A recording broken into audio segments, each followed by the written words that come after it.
I thank the Deputy Prime Minister of Vietnam. I now give the floor to His Excellency Salam Sai Komasit, Deputy Prime Minister and Minister for Foreign Affairs of Laos People's Democratic Republic.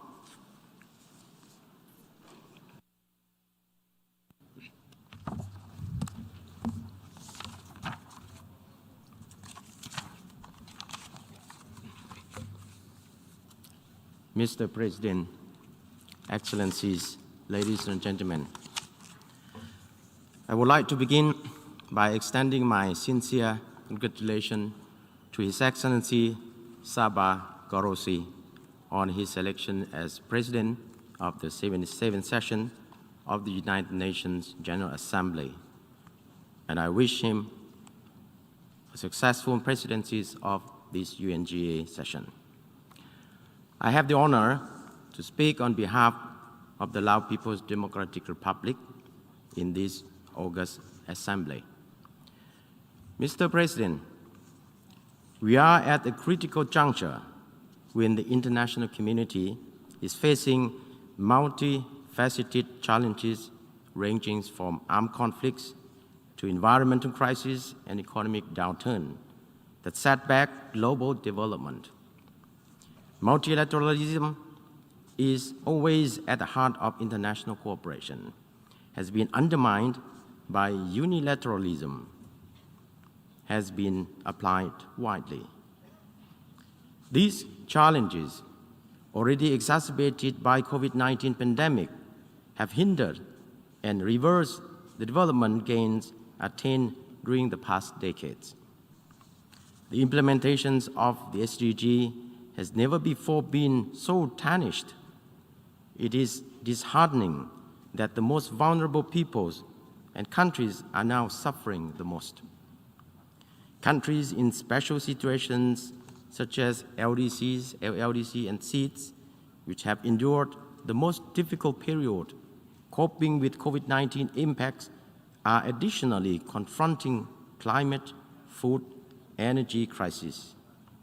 It is more alarming than ever for the international community to find solutions, not only transformative, but also more practical, effective, action-oriented, sustainable, and tailored to the most pressing need, so the most vulnerable are not left behind. Mr. President, 77 years after the United Nations was formed, we shall no longer be here in this august assembly to state any claim, lecture, blame, or shame one another. Our world needs greater attention, concerted effort, and common desire. We, as stipulated in the Charter, are the people of the United Nations. We shall gather here to find the most appropriate solution and take the most urgent action to address the problem we are all facing today. This cannot be done without firmly upholding the principle of the UN Charter and preserving multilateralism.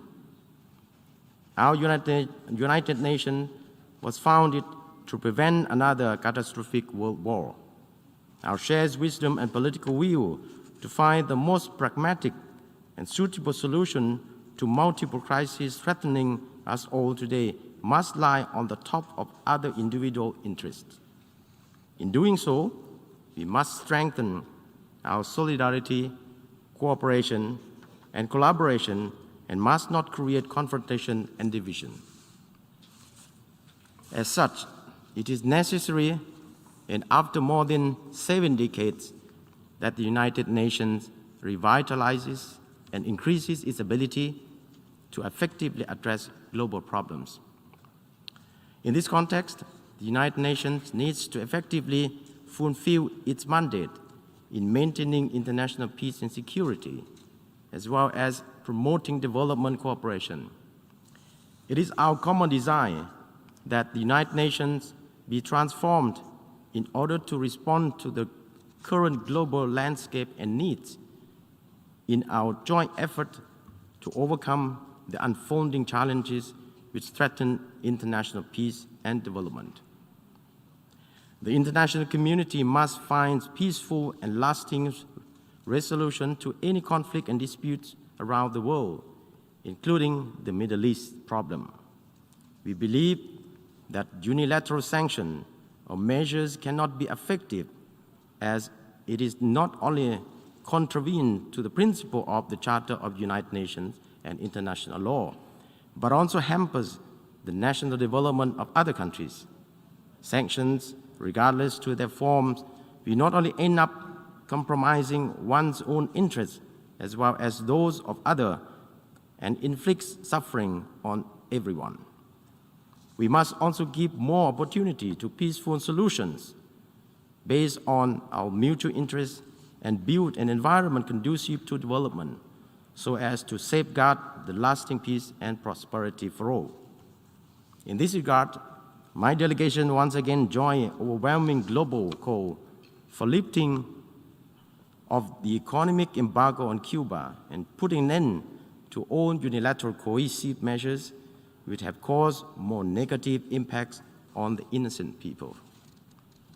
Mr. President, ASEAN has enjoyed long-lasting peace, security, stability, which serve as favorable conditions for the national socio-economic development of all member states.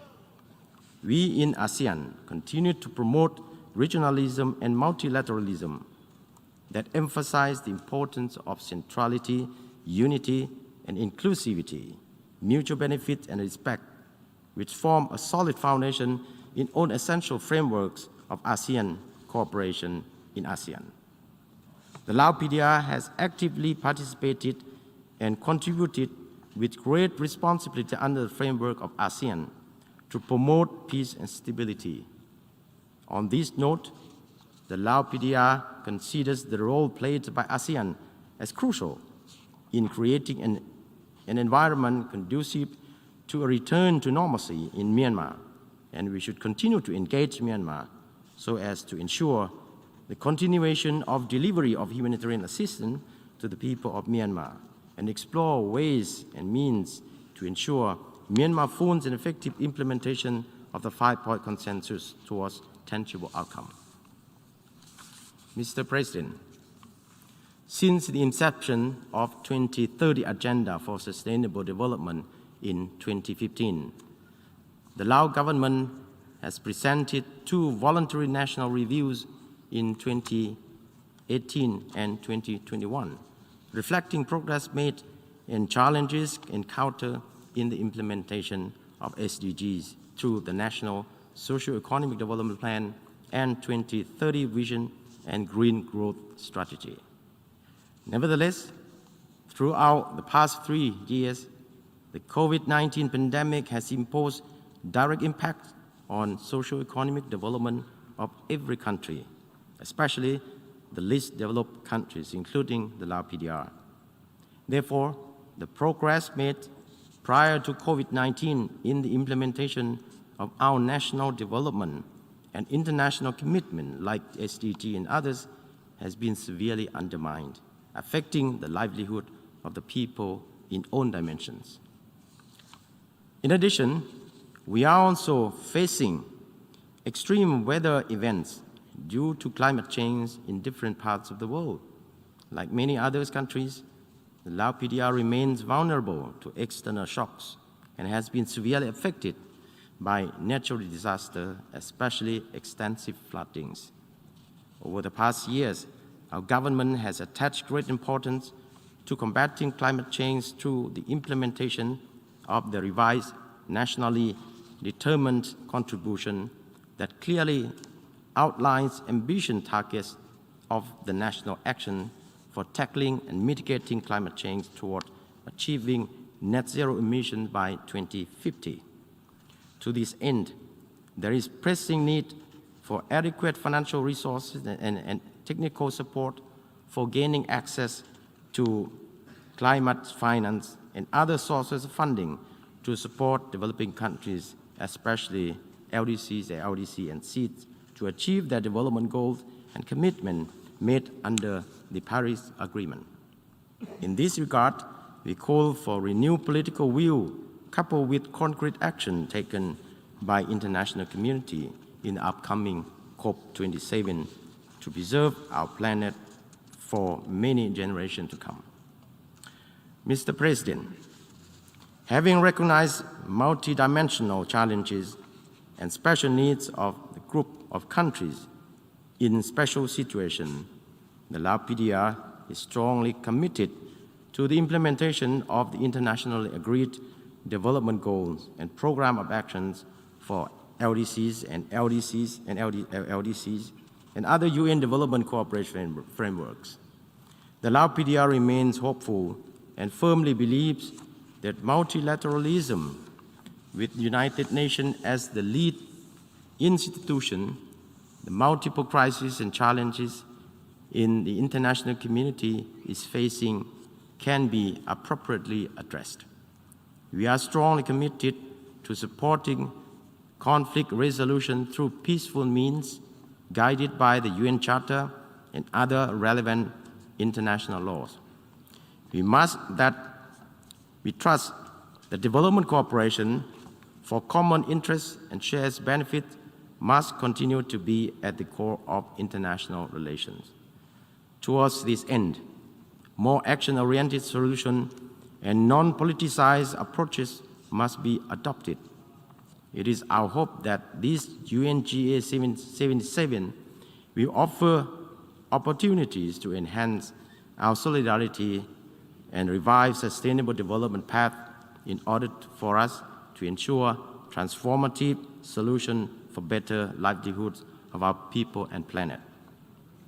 I would like to end my statement by expressing on behalf of the Lao government and people my sincere appreciation to all member states for the kind support for our membership of the ECOSOC for the period 2023-2025.